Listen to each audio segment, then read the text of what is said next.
இர்ஃபான் என்ன சொல்லியிருக்காரு அப்படின்னா, அவரே சமைச்சு கொடுப்பார் அந்த பிரியாணின்னு சொல்லியிருக்காரு. ஒரு பக்கெட் பிரியாணி வந்து பார்த்தீங்கன்னா 3650 ரூபா அப்படின்னு சொல்லி சார்ஜ் பண்ணி எல்லாருமே ஜிபேயில் வந்து நிறைய பேர் வந்து பே பண்ணியிருக்காங்க. கிட்டத்தட்ட பார்த்தீங்கன்னா 100கணக்கான பேர். இன்னும் சொல்லப்போனால்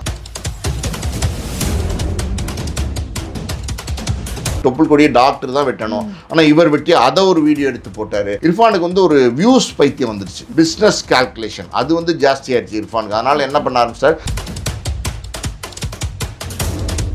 இர்ஃபானை வந்து அந்த வழக்குலேருந்து தூக்கிட்டு வேற ஒரு டிரைவர் தான் ஓட்டிட்டு வந்தாருங்கிற மாதிரி அதை முடிச்சிட்டாங்க. ஸோ பணத்தை கொடுத்துலாம் ஆமாம்மா, இதெல்லாம் தொடர்ந்து இர்ஃபான் வந்து இந்த மாதிரி நடந்துக்கிருக்காரு.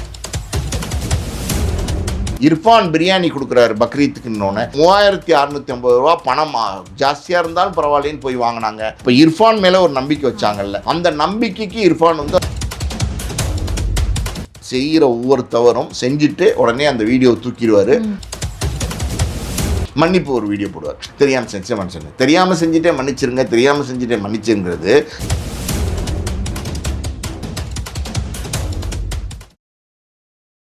காந்த மீடியா நேயர்களுக்கு வணக்கம். நான் உங்கள் விஜயாஸ்மின். இன்னைக்கு நம்ம கூட சினிமா விமர்சகர் மற்றும் ஆஸ்கார் மியூசிக் ப்ரொடியூசர் பாலாஜி பிரபு சார் அவர்கள் தான் இருக்காரு. வணக்கம் சார். வணக்கம். எப்படி சார் இருக்கீங்க? நல்லா இருக்குமா சார். சிக்கல்களின் மன்னன் அப்படின்னு பேர் எடுத்த இர்ஃபான் அவர்கள் மீண்டும் ஒரு சிக்கல்ல இறங்கியிருக்காரு. ரீசெண்டாக கொஞ்ச நாளுக்கு முன்னாடி ஒரு பிரியாணி கடைலாம் ஓப்பன் பண்ணாரு, நானே கொண்டு வந்து தருவேன்லாம் போட்டிருந்தாரு. இப்போ அதுவும் வந்து ஒரு பெரிய ஸ்கேமு இப்படி அப்படின்ற மாதிரிலாம் பேசுறாங்க. என்னதான் நடந்துச்சு ஃபர்ஸ்ட்? மே மாதம் 28 பக்ரீத் அன்னைக்கு பார்த்தீங்கன்னா பிரியாணி அது வந்து இர்ஃபான் என்ன சொல்லியிருக்காரு அப்படின்னா, அவரே சமைச்சு கொடுப்பார் அந்த பிரியாணின்னு சொல்லியிருக்காரு. அந்த பிரியாணி 1 கிலோ பிரியாணி, ஒரு பக்கெட் பிரியாணி வந்து பார்த்தீங்கன்னா 3650 ரூபா அப்படின்னு சொல்லி சார்ஜ் பண்ணி எல்லாருமே ஜிபேயில் வந்து நிறைய பேர் வந்து பே பண்ணியிருக்காங்க. கிட்டத்தட்ட பார்த்தீங்கன்னா 100கணக்கான பேர், இன்னும் சொல்லப்போனால் ஆயிரக்கணக்கான பேர் வந்து பணம் அனுப்பிச்சிருக்காங்க. ஸோ அது வந்து எந்த எண்ணத்தில் அனுப்பிச்சிருப்பாங்க அப்படின்னா, இர்ஃபான் எல்லாருக்குமே தெரியும், அவர் ஒரு ஃபுட் வ்ளாகர், நல்ல ஃபுட் வ்ளாகர், அதில் எந்த சந்தேகம் கிடையாது. ஆரம்பத்துல எல்லாம் பார்த்தீங்கன்னா இர்ஃபானுடைய வீடியோஸ் எல்லாம் பார்த்தப்ப, ஆரம்பத்தில் முதல்ல நம்மளுடைய ரசிகர்கள் பார்த்தப்ப, வியூவர்ஸ் பார்த்தப்ப ரொம்ப டிஃப்ரெண்ட்டாக பண்ணார். உண்மையிலுமே ரொம்ப டிஃப்ரெண்ட்டாக பண்ணார். அவர் உடம்பு நல்ல குண்டா, ஒரு மாதிரி ரொம்ப சப்பியாக இருப்பார், சாமிங்காக இருப்பார், குழந்தைத்தனமான ஒரு முகம், அதை வச்சுட்டு அவர் நடந்து போகிறது. சின்ன கடைகள் பொதுவாக எப்படின்னா ஃபுட் வ்ளாகர்ஸ் என்ன பண்ணுவாங்கன்னா, பெரிய பெரிய கடைகள் போய் ஃபுட் வ்ளாக் பண்ணுவாங்க. ஆனால் இவர் என்னென்னா சின்ன கடைகள் ஃபுட் லாக் பண்ணார். குட்டி ஊர்ல எல்லாம் போய் கொட்டாம்பட்டியில் ஒரு கடை இருக்குது, இப்படிலாம் ஃபுட் லாக் பண்ணார். அந்த கடையில் உள்ள அந்த ஃபுட்டை, அது பிரியாணியோ இல்லை வந்து மட்டன் சுக்காவோ இல்லை எதுவாக, அது வந்து ஃபுட்டை வந்து டேஸ்ட் பண்ணி சாப்பிடும்போது அது வந்து ரொம்ப டிஃப்ரெண்ட்டாக பண்ணுவார். அவர் சாப்பிடும்போதே நமக்கு வந்து சாப்பிடணுன்னு ஒரு ஆசை வர மாதிரி அவர் வந்து அந்த லாக் போடுவார். ஒரு யூனிக்காக இருந்தது, டிஃப்ரெண்ட்டாக இருந்தது. ஸோ இர்ஃபானுடைய ஃபுட் வ்ளாகை பார்க்குறதுக்கு நிறைய பேர் வந்து வியூஸ் ஜாஸ்தியாச்சு.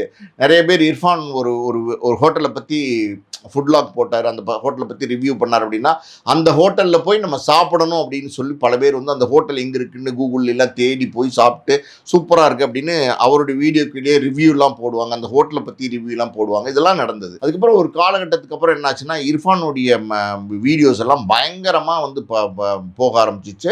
கிட்டத்தட்ட பார்த்தீங்கன்னா அவர் வீடியோ போட்டாலே 2 மில்லியன் 3 மில்லியன் 4 மில்லியன் வீடியோஸ் வந்து பறக்க ஆரம்பிச்சிச்சு. ஸோ அந்த நேரத்தில் அவருக்கு ஒரு பெரிய பாப்புலாரிட்டி, ஃபெமிலியரிட்டி கிடைச்சி போச்சு. அதுக்கப்புறம் என்ன ஆச்சுன்னா, ஹோட்டல் நடத்துகிறவங்க வந்து இர்ஃபானை வந்து கூப்பிட ஆரம்பித்தாங்க. எங்கள் ஹோட்டலில் வந்து ரிவ்யூ பண்ணி போடுங்க, 1 லட்சம் தரோம், 50,000 தரோம், 2 லட்சம் தரோம் அப்படின்னு ஹோட்டலுக்கு ஏற்ற மாதிரி வந்து அவங்க வந்து டிமாண்ட் பண்ணி இர்ஃபானை கூப்பிட்டாங்க.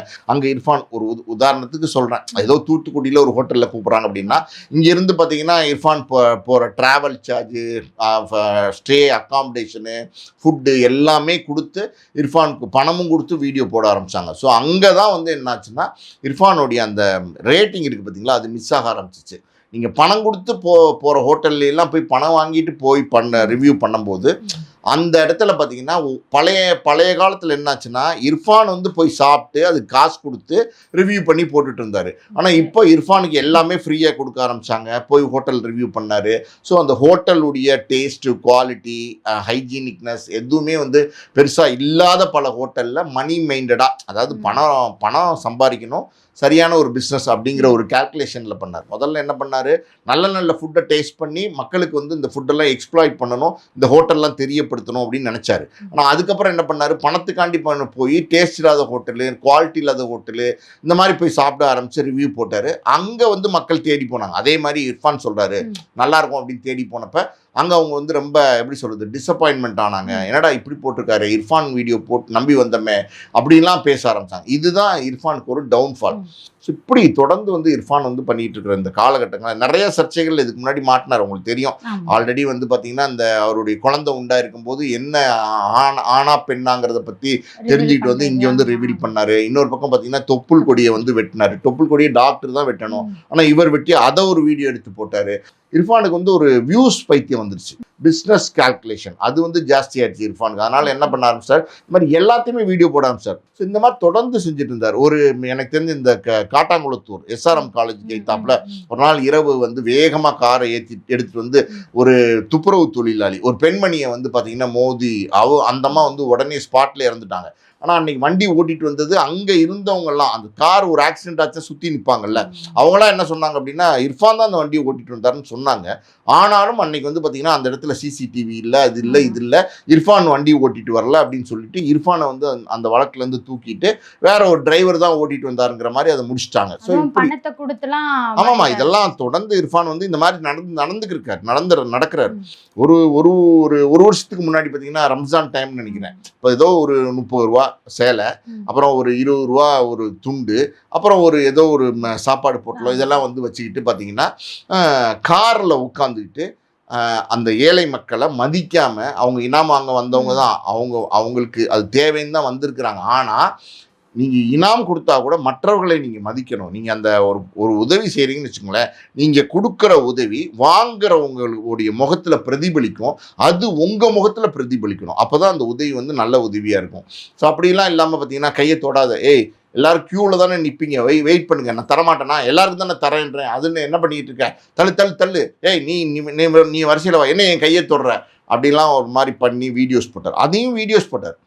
அதாவது அவர் செஞ்ச உதவி 30,000 உதவி, அது வீடியோ போட்டு அதில் ஒரு 6-7 லட்சம் எடுத்தார். ஸோ மொத்தத்தில் எல்லாமே லாப நோக்கத்தில் பண்ண ஆரம்பிச்சிட்டார். ஒரு இர்ஃபானை பொறுத்த வரைக்கும் ஒரு டெலிவரி பாய், ஆக்சுவலி டெலிவரி பாயாக இருந்து ஒரு ஏழ்மையான ஒரு குடும்பத்திலேருந்து படிப்படியாக முன்னுக்கு வந்து அவருடைய உழைப்பெல்லாம் நம்ம சந்தேகிக்க முடியாது. உழைச்சி ஆரம்ப காலத்தில் அவர் கொடுத்த உழைப்பு, ஆரம்ப காலத்தில் அவர் பண்ண அந்த எஃபர்ட்டு, வீடியோ போட்டது, அது ஸ்டைலு எல்லாமே அவருக்கு வந்து பேரை வாங்கி கொடுத்துச்சு.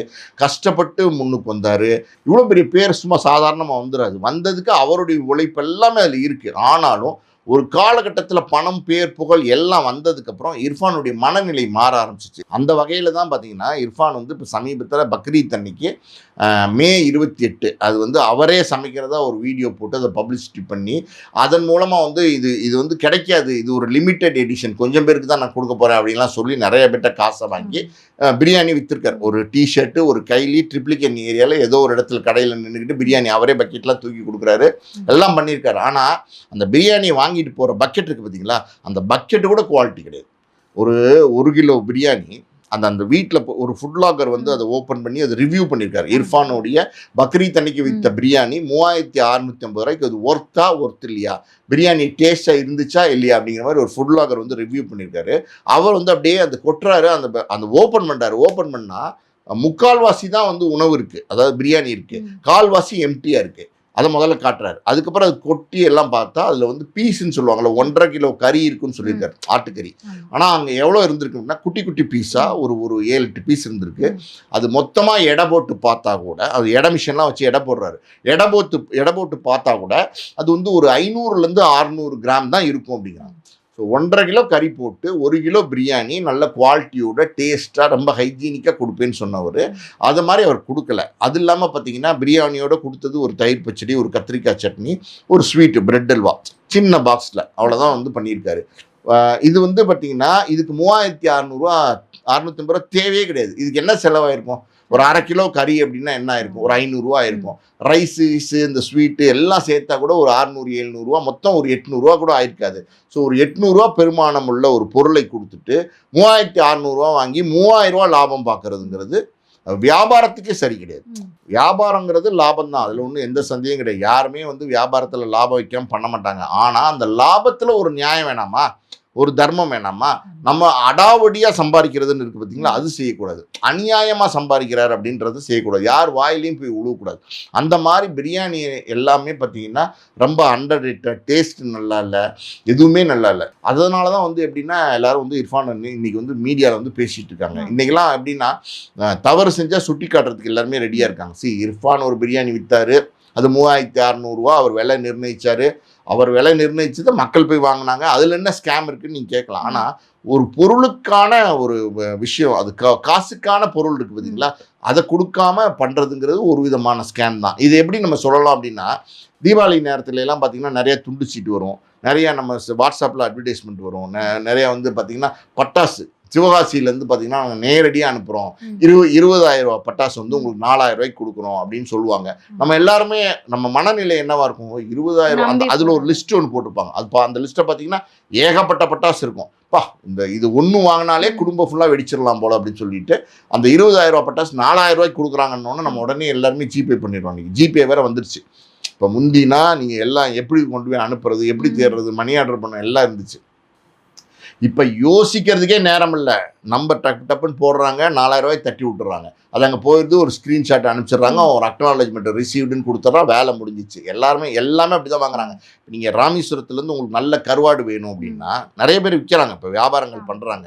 அங்கே நீங்கள் உடனே வந்து ஒரு அவங்களுக்கு என்ன விலைன்னு கேட்டுட்டு ஃபோனில் ஜிபே பண்ணிங்கன்னா பக்காவாக பார்சல் பண்ணி கொரியரில் அனுப்பிச்சிடுறாங்க. ஸோ இன்றைக்கி எல்லாமே நீங்கள் ஜிபே மூலமாக அனுப்பிச்சு எங்கேருந்து வேணாலும் நீங்கள் வந்து பொருளை வாங்கிக்க முடியும். டெல்லியிலேருந்து வாங்கிக்க முடியும், லூதியானாலேருந்து வாங்கிக்க முடியும், எங்கேருந்து வேணால் வாங்கிக்க முடியும். அப்படின்னும் போது பட்டாசுக்கு காசு அனுப்பிச்சிடுறாங்க. அது கடைசியில் தீபாவளிக்கு முதல் நாள் வந்து பார்த்தீங்கன்னா ஒரு பெரிய பாக்ஸ் வரும்.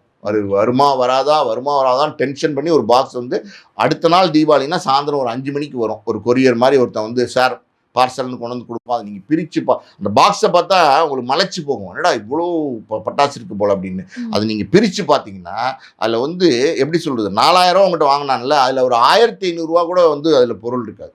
சும்மா ஏதோ வேஸ்டான வெடி இருக்குல்ல, பழைய வெடியெலாம் சொல்லுவாங்கல்ல. அதாவது எப்போவுமே ஒவ்வொரு தீபாவளிக்கும் இப்போ மேனுஃபேக்சர் பண்ணுற வெடியில் லட்சக்கணக்கான வெடி வந்து மிஞ்சி போயிடும். இந்த வருஷம் தீபாவளிக்கு அதை தூக்கி உள்ளே போட்டுருவாங்க. அது நீங்கள் வெடிச்சிங்கன்னா நமுத்து போயிடும், ஒன்றுமே இருக்காது. அந்த மாதிரி கொடுத்து ஏமாற்றுவாங்க. அது ஒரு விதமான ஸ்கேம் தானே. அந்த மாதிரியான ஸ்கேம் தான் வந்து இது அப்படின்னு நம்ம பார்க்கணும். ஸோ இதை இர்ஃபான் வந்து செஞ்சுருக்காரு. இர்ஃபானை பொறுத்த வரைக்கும் பார்த்தீங்கன்னா ஒரு பேர் புகழ் எல்லாம் கிடைச்சதுக்கப்புறம் அந்த மரியாதையை தக்க வச்சுக்கணும். அவர் மேலே இருக்கிற நம்பிக்கை, ட்ரஸ்ட்டு. இர்ஃபான் பிரியாணி கொடுக்குறாரு பக்ரீத்துக்குன்னொன்னே ஏன் இத்தனை பேர் வந்து 3,650 ரூபா பணம் ஜாஸ்தியாக இருந்தாலும் பரவாயில்லன்னு போய் வாங்கினாங்க. அப்போ இர்ஃபான் மேலே ஒரு நம்பிக்கை வச்சாங்கல்ல, அந்த நம்பிக்கைக்கு இர்ஃபான் வந்து அது நம்பிக்கையாக நடந்துக்கணுமா இல்லையா? அப்படி நடந்துக்கலைங்கிறதே ஒரு விதமான மோசடி தானே. அதனால் இது அப்படி தான் பண்ணியிருக்காரு. ஓகே சார், இதில் என்ன கேள்வி அப்படின்னா, சில பேர் ஒரு தப்பு பண்ணாங்க அப்படின்னா அதுலேருந்து அவங்கள திருத்திப்பாங்க, இல்லை ஒரு வீடியோ போடுவாங்க நான் பண்ணது தப்பு அப்படின்னு சொல்லிட்டு. இர்ஃபான் திரும்ப ஒரு தப்புகளை பண்ணுறாரு, ஸ்கேம் பண்ணுறாருன்னு சொல்கிறாங்க. அதுக்கு எதுக்குமே விளக்கம் கொடுக்காம அந்த தப்புகளை மட்டுமே தொடர்ந்து பண்ணுறாரு. இது வந்து ஒரு வேளை பணத்திமிரா இருக்குமா அப்படின்னு சொல்லிட்டு சோஷியல் மீடியாவில் பேசுகிறாங்க. எந்த அளவுக்கு இது உண்மையாக இருக்குது? இல்லை, இது பணத்திமிரா அப்படி இப்படின்னு நம்ம பேசுகிறதோட இதெல்லாம் வந்து எப்படின்னா சில பேர் அப்படி தான் இருப்பாங்க. சில பேர் எப்படின்னா இறைவன் வந்து உங்களுக்கு எல்லா விதமான வாழ்க்கையும் கொடுத்துருக்கான். பெரிய உயரத்தை, உச்சத்தை, பணத்தை, பொருளை, புகழை எல்லாமே உங்களுக்கு கொடுத்துருக்கானா இல்லையா? அப்படி இருக்கும்போது இது எல்லாமே எப்படி கிடைச்சது? உங்களுடைய கடுமையான உழைப்பில் கிடைச்சது. அப்போ ஒரு உயரத்தை வந்து உங்களுக்கு கொடுத்துருக்கான் அப்படின்னும் போது ரொம்ப ரொம்ப முக்கியம் என்ன தெரியுமாம்மா? ஒரு பேர் புகழ் பணம் எல்லாம் கிடைக்கிறது முக்கியம் கிடையாது. அது கிடைச்சதுக்கப்புறம் அதை தக்க வைக்கிறதுங்கிறது ரொம்ப ரொம்ப முக்கியம். அந்த தக்க வைக்கிறதுங்கிறது ஒரு சிலர் தான் செய்வாங்க. பல பேர் என்ன பண்ணுவாங்கன்னா கமர்ஷியலாக வந்து மணி மைண்டடாக வந்து பார்த்தீங்கன்னா அவங்க வியாபாரமாக மாற்றிடுவாங்க அவங்களுக்கு கிடைச்ச விஷயங்களை. அப்படி தான் இர்ஃபானை பொறுத்த வரைக்கும் தொடர்ந்து சர்ச்சைகளில் மாட்டார். செய்கிற ஒவ்வொரு தவறும் செஞ்சுட்டு உடனே அந்த வீடியோ தூக்கிடுவார். அதாவது வீடியோ பிரைவேட் போட்டுருவார், லிஃப்ட் பண்ணிடுவார். யூடியூப்லேருந்து மன்னிப்பு ஒரு வீடியோ போடுவார். சின்னதாக ஒரு வீடியோ போட்டு இந்த மாதிரி தெரியாமல் செஞ்சுட்டே மன்னிச்சிருங்க, தெரியாமல் செஞ்சுட்டே மன்னிச்சிருங்க, தெரியாமல் செஞ்சுட்டே மன்னிச்சுங்கிறது ஒரு தடவை சொல்லலாம், 2 தடவை சொல்லலாம், 3, 4 தடவை சொல்லலாம். தொடர்ந்து நீங்கள் அதையே செஞ்சுக்கிட்டு இருக்கீங்க அப்படின்னும் போது உங்கள் மேலே இருக்கிற நல்ல மதிப்பை வந்து மக்கள்கிட்ட, உங்கள் வியூவர்ஸ்கிட்ட, உங்கள் ரசிகர்கள்ட்ட கீழே கொண்டு வந்துடும். இதுதான் உண்மை. ஸோ அதுதான் இர்ஃபான் வந்து தொடர்ந்து செஞ்சுட்டு இருக்கார். பணத்திமிரு அப்படிங்கிறதை விட கஷ்டப்பட்டு பணம் சம்பாரிச்சாரு. இன்னைக்கு இவ்வளோ பெரிய உயரமும் உச்சமும் கிடைக்கிது. அதை தடுமாறாமல் காப்பாற்றணும். அர்ப்பனுக்கு வாழ் வந்தால் அத்தராத்திரியில் கூட பிடிப்பான்னு சொல்லுவாங்கல்ல, அந்த மாதிரி நடந்துக்கிட்டா அது நிலைக்காது. இதே இர்ஃபான் அந்த பக்ரீத் அன்னைக்கு நான் ஒரு 300 பேருக்கு வந்து ஃப்ரீயாக பிரியாணி கொடுக்குறேன், 1 கிலோ பிரியாணி ஃப்ரீயாக கொடுக்குறேன், எல்லாரும் வாங்க வாங்கிட்டு போங்க, சண்டை போடாமல் நான் ஆர்டர் பண்ணி அதுக்கு டோக்கன் கொடுக்குறேன், கொண்டு வந்து அதை வாங்கிட்டு போங்கன்னு சொல்லி மக்களுக்கு, அதாவது எப்போவுமே ஒரு விஷயம் தெரிஞ்சுக்கங்க, பணம் ரொம்ப தேவைப்படுறவங்களுக்கு நீங்கள் எந்த பொருள் கொடுத்தீங்கனாலும் அந்த பொருளுக்கே மரியாதை இருக்காது. பணம் யாருக்கு தேவையோ அவங்களுக்கு நீங்கள் பணத்தை கொடுத்தீங்கன்னு வச்சுக்கோங்க, அந்த பொருளுக்கு மரியாதை இருக்கும். ஒரு உதாரணம் சொல்லணும்னா, நிறைய பேர் பெரிய பெரிய கோடீஸ்வரன் வீட்டு கல்யாணத்துக்கு போவாங்க. அந்த கோடீஸ்வரன் வீட்டு கல்யாணத்துக்கு போய் பார்த்தீங்கன்னா 10 லட்சம் 20 லட்சத்துக்கான தங்கம், வெள்ளி, வைரப் பொருட்கள்லாம் வாங்கி கொடுப்பாங்க. நான் என்ன கேட்குறேன், அவனே 10,000 கோடிக்கு சொத்துக்கு அதிபதி. அம்பானி வீட்டு கல்யாணத்துக்கு போய் நீங்கள் வந்து 2 கோடி ரூபாய்க்கு நீங்கள் கிஃப்ட் வாங்கி கொடுத்தீங்கனாலும் அது ஏதோ ஒரு மூலையில் தான் தூக்கி போட்டுருவாங்க. ஆனால் நீங்கள் ஒரு கஷ்டப்படுறவன், ஒரு ஏழைப்பட்டவன், ஒரு மகளுடைய கல்யாணத்தை நடத்துறதுக்கே அங்கே இங்கே கடன் வாங்கி வட்டிக்கு வாங்கி என்னென்னமோ கஷ்டப்பட்டு உருண்டு பிறண்டு கல்யாணம் பண்ணுறான் பார்த்தீங்களா, அவனுக்கு போய் நீங்கள் 1000 ரூபா கொடுத்தீங்கன்னு வச்சுங்களேன், அது அவங்களுக்கு பெருசாக தெரியும். அப்பா 1000 ரூபா கொடுத்துருக்காரு, நம்மளுடைய இந்த கடன் அடைச்சிடலாம், இந்த மாதிரி ஒரு 10 இடத்துல 1000 வந்தால் 10,000 ரூபா அடைச்சிடலாம் அப்படின்னு தோணும். அது அப்போ பணத்துக்கு எங்கே மரியாதை இருக்குது? இந்த பணம் தேவைப்படுறவனுக்கு தான் பணத்தை கொடுக்கணும், அவனுக்கு தான் மரியாதை இருக்கும். ஸோ அப்படி இர்ஃபான் வந்து இந்த ஏழைங்களுக்கு தான் இந்த நேரத்தில் பிரியாணிலாம் இலவசமாக கொடுத்துருந்தாருன்னா அதை வீடியோ எடுத்து போடுறதும் தவறு. வீடியோ எடுத்து போட்டு நல்ல விஷயத்தை வீடியோ எடுத்து போட்டால் கூட தப்பு கிடையாது. அதை ஒரு லாகாக கூட போட்டிருக்கலாம், ப்ரமோட் பண்ணியிருக்கலாம், மற்றவங்களுக்கு மோட்டிவேட் பண்ணுற மாதிரி இருந்திருக்கலாம். ஆனால் அங்கேயும் தப்பு பண்ணக்கூடாது. என்ன தப்பு பண்ணக்கூடாது? ஏற்கனவே சேலை வெட்டியெல்லாம் கொடுக்கும்போது ஏய் தொடாத, ஏய் நில்லு அப்படின்னு காரில் உட்காந்துட்டு பண்ணார்ல, அந்த மாதிரிலாம் பண்ணக்கூடாது. மதித்து கொடுக்கணுமா. ஒரு தானம் நீங்கள் கொடுக்குறீங்க அப்படின்னா அந்த தானம் வாங்குறவனுடைய தன்மானத்தை பாதிக்காத அளவுக்கு நீங்கள் மதித்து அந்த பணத்தை கொடுத்தீங்கன்னா உங்களுக்கும் உரிய மரியாதை கிடைக்கும், அந்த வாங்கிட்டு போகிறாரில்ல அந்த பணத்தை அவருக்கும் உரிய மரியாதை கிடைக்கும். ஸோ அதுதான், அதை இர்ஃபான் வந்து செய்ய தவறாரு. ஏன் இப்படி பண்ணுறாருன்னு தெரில, என்ன மனநிலை இது அப்படின்னு நமக்கு தெரில. பட் இருந்தாலும் இது வருத்தத்துக்குரிய விஷயம். தொடர்ந்து இர்ஃபான் இந்த மாதிரி சர்ச்சையில் சிக்கிறார். 6 மாதத்துக்கு ஒரு சர்ச்சை, எதுக்கு இது? தேவையே இல்லை. இதெல்லாம் இர்ஃபான் தவிர்க்கலாம். நல்ல ஒரு எதிர்காலம் இர்ஃபானுக்கு இருக்குது. சின்ன வயசு, நல்ல அவர் அதை சரியாக பயன்படுத்திக்கிட்டா இன்னும் உயரத்துக்கு போகலாம். சமுதாயம் சார்ந்த நிறைய விஷயங்களை பகிர்ந்ததுக்கு நன்றி சார். நன்றி.